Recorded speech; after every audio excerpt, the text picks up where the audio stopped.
All right, hello everyone, and welcome to my channel. This channel is for educational purposes. We look at theories of everything and try to go in depth and show you how they can benefit your life. Today is our 490th video on the reciprocal system of theory from Dewey Bernard Larson. Mr. Larson, in 1959, proposed his two fundamental postulates about how he believed the universe operated. Just two sentences. The first postulate is that the universe is composed entirely of one component, motion, existing in 3 dimensions, in discrete units, and with 2 reciprocal aspects, space and time. And the second postulate is that the universe conforms to the relations of ordinary commutative mathematics. Its primary magnitudes are absolute, and its geometry is Euclidean. Mr. Larson then elaborated those two postulates through a process of deduction, if this, then that type of approach. And from that, he arrived at what he calls his theoretical universe, what his universe would look like if his postulates were correct. And then in many of his books, he compares his theoretical universe with the actual measured universe that the mainstream legacy scientists have experimented, arrived at through their experiments in the laboratory and published in their various scientific tables. And so for today, we're looking at, and for a long time, we've been looking at this book here called Basic Properties of Matter. This is a book on chemistry, and so Larson derives equations for many of the basic properties of matter, like the melting point and the compressibility and the specific heat. And then he compares his results with the results that the scientists have arrived at through their laboratory experiments. We're looking at chapter 14 of this book called The Basic Forces. And if you want to get a more detailed examination of Larson's theory, kind of like taking those postulates and unpacking them and really trying to figure out what the postulates are saying, you want to watch any of my first 474 videos on this topic. I pretty much take about 20 minutes or so to explain Larson's system, what the ramifications are, what the means are. But for the purposes of these more recent videos, I'm just kind of assuming that you have at least a general working knowledge of Larson, or else maybe that you just don't feel like you need one, and that you can just jump right in and listen in. Which in many cases you may be able to, because Larson does explain himself quite often, and we're going through his books verbatim, and so you probably can glean something useful out of this without going back and watching my old videos. But if you do want that kind of detail, by all means, check out one of my older videos and then come back, and I think that this will be a little bit more meaningful. Okay, let's get started. Chapter 14, The Basic Forces. As brought out in the preceding chapter, the development of a purely deductive theory of the physical universe has enabled reversing the customary procedure in scientific investigation. Instead of deriving mathematical relations applicable to the phenomena under consideration and then looking for an explanation of the mathematics, we are now able, by deduction from the very general premises, to derive a theory that is conceptually correct, and then look for an accurate mathematical representation of the theory. This is a much more efficient procedure for reasons that were previously explained, but it does not necessarily follow that completing the task by solving the mathematical problems will be free from difficulty. In some cases, the search for the correct mathematical statement will require expenditure of a great deal of time and effort. During the course of this extended investigation, there will be some defects in the mathematical models that are being used, just as there are defects in the conceptual models that are utilized in current practice. The original development of the theory of the universe of motion, prior to the first publication in 1959, answered a number of the physical questions with which conventional physical science was, and still is, unable to deal. Atoms and subatomic particles were identified as combinations of scalar motions, and gravitation was identified as the inward translational manifestation of these motions. Electrical charges were identified as one-dimensional motions of an oscillating character, superimposed on the basic motion combinations, with similar translational scalar resultants. The basic forces were identified as the force aspects of these basic motions. These identifications answered the questions as to how the forces are produced and the nature of the originating entities. They also answered the problem of explaining how the gravitational and electrostatic effects are apparently transmitted, and accounting for the instantaneous nature of the apparent transmission. Like many of the other answers to long-standing problems that have emerged from the development of this theory, the answer to the transmission problem took an unexpected form. From the postulates of the theory, we deduce that each mass and charge follows its own course, and the apparent transmission is merely a result of the fact that the motion is scalar, and therefore has either an inward scalar direction carrying all objects of these classes toward each other, or an outward scalar direction carrying all such objects away from each other.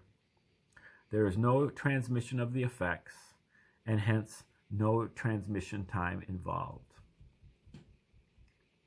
Okay, in case you don't remember or never knew, a scalar motion is a motion that has a magnitude, but it has no specific direction.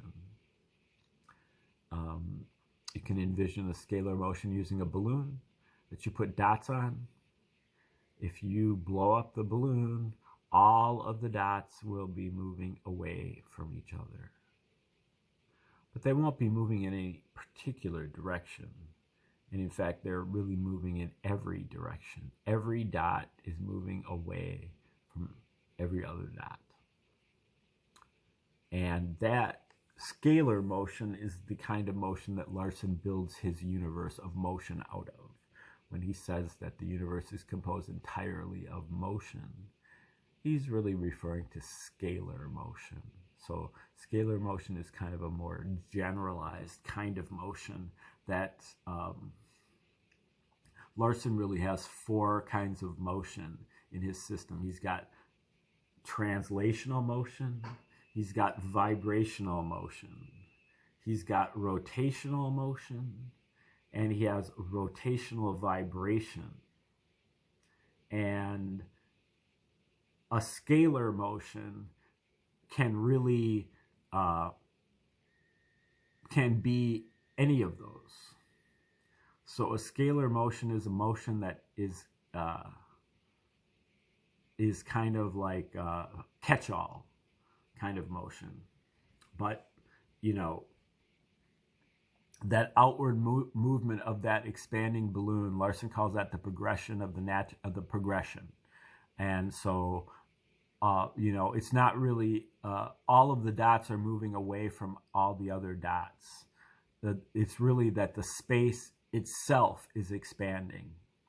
And if you reverse the motion of that and move the contract the balloon so that the balloon is getting smaller and smaller, then all of the dots will be moving toward each other. And it will be looking as if you decide to arbitrarily make one of those dots the reference point, meaning that it is motionless, then it appears as if there is a force field surrounding that dot and that all of the other dots are being attracted to that dot. But that's not what's happening. Each dot is actually pursuing its own course. And so that's what Larson was just talking about. But that inward motion Larson refers to as analogous to gravitation.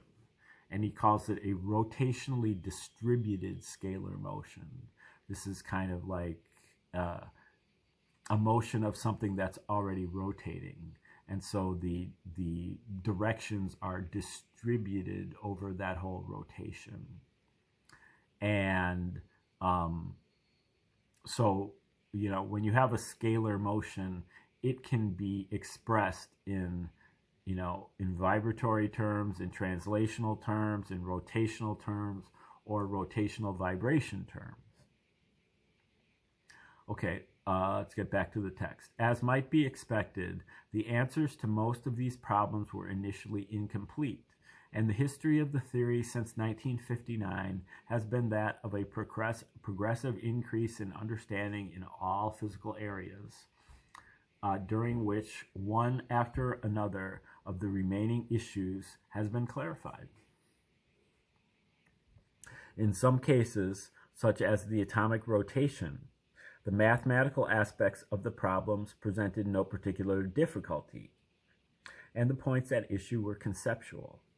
In other instances, the difficulties were primarily concerned with accounting for the mathematical forms of the theoretical relations and their numerical values. The most troublesome problem of the latter kind has been that of the force equations. The force between electric charges can be calculated by means of the Coulomb equation, which is F equals Q prime over d to the second power. The force equals the first charge times the second charge over the distance between them squared,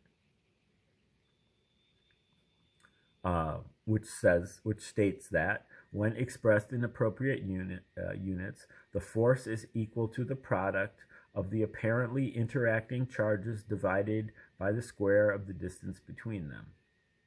And again, as Larson says, it is apparently interacting. They are actually not interacting. Larson in other places calls this an as-if force. Each dot is pursuing its own course, but it's behaving exactly as if they were interacting and that there was a force field between them and that one is being attracted by the other. But that is not the case. But that is what it looks like. So he uses the term apparent. The product of the apparently interacting charges divided by the square of the distance between them.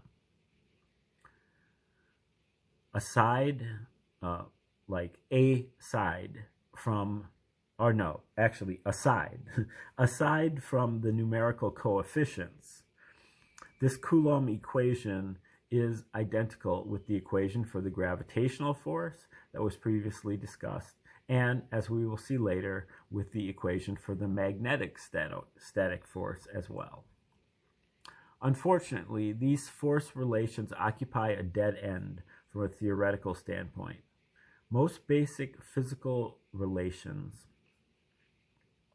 have the status of points of departure from which more or less elaborate systems of consequences can be built up step by step.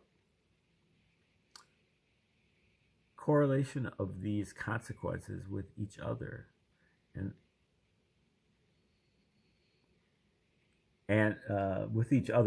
with experience then serves either to validate the theoretical conclusions or to identify whatever errors or inadequacies may exist. No such networks of connections have been identified for these force equations, and this significant investigative aid has not been available to those who have approached the subjects theoretically. The lack of an explanation has not been as conspicuous in the case of the electric force, as the Coulomb equation, which expresses the magnitude of this force, is stated in terms of quantities derived from the equation itself. But there is an embarrassing lack of theoretical understanding of the basis for the relation that is expressed mathematically in the gravitational equation. Without such an understanding, the physicists have been unable to tie this equation into the general structure of physical theory. As expressed in one physics textbook, quote, Newton's law of universal gravitation is not a defining equation and cannot be derived from defining equations. It represents an observed relationship, end quote. The problems involved in application of the theory of the universe of motion to the gravitational relations were no less formidable, and the early results of this application were far from satisfactory. Ordinarily, the results of incomplete investigations of this kind have not been included in the published material. The opportunities for publication of the findings of this investigation have been severely limited, and the material released for publication has therefore been confined, in general, to those results that have been established as correct both mathematically and conceptually, within the limits to which the investigation has been carried.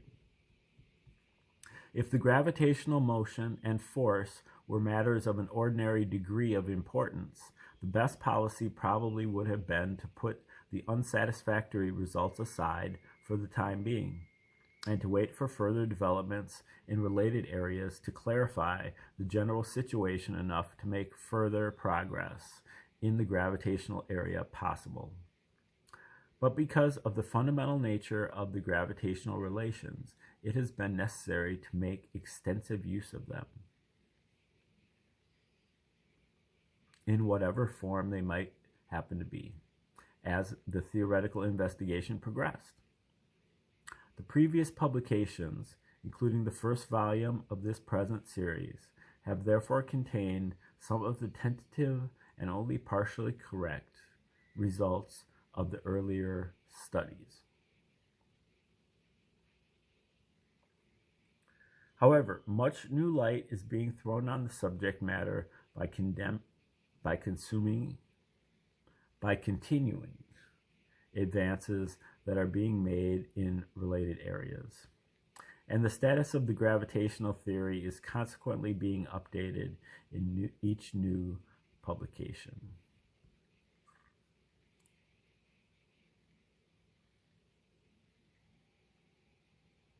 At the time of the first studies, the most obvious need was a clarification of the dimensions of the equations. Overall, dimensional consistency is something that has never been attained by conventional physics.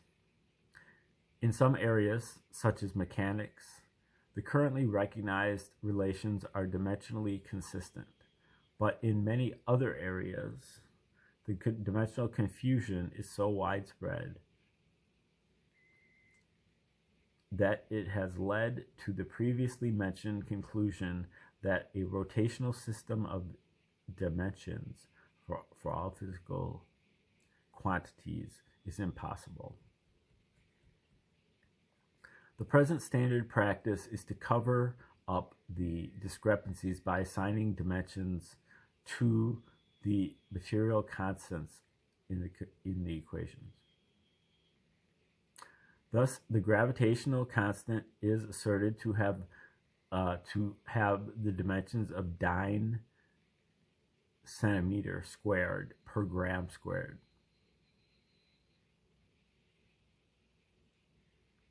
Obviously, this expedient is illegitimate. Whatever dimensions enter into physical expressions are properties of the physical entities that are involved, not properties of numbers. Dimensions are excluded from numbers by definition.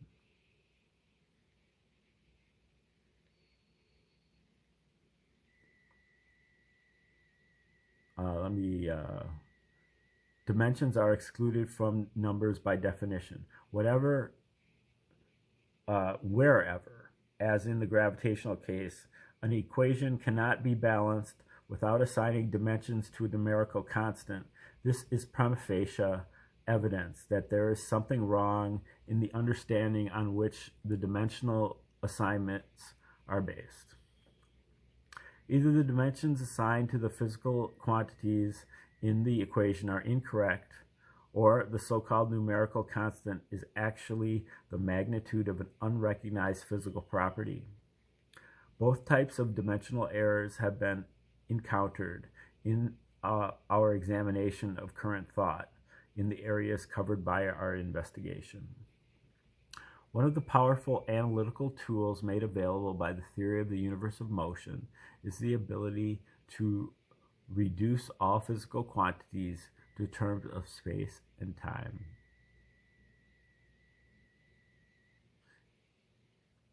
Space and time only. In order to be correct, an equation must have a space-time balance.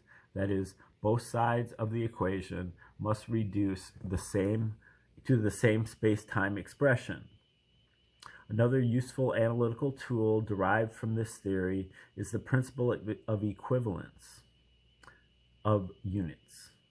This principle asserts that inasmuch as the basic quantities in all cases are forms of motion, units of motion, there are no inherent numerical constants in the mathematical equations that represent physical relations other than what we may call structural constants, values that have definite physical meanings, as, for instance, the number of active dimensions in one of the participating quantities. It follows that if the quantities involved in a valid physical equation are all expressed in natural units,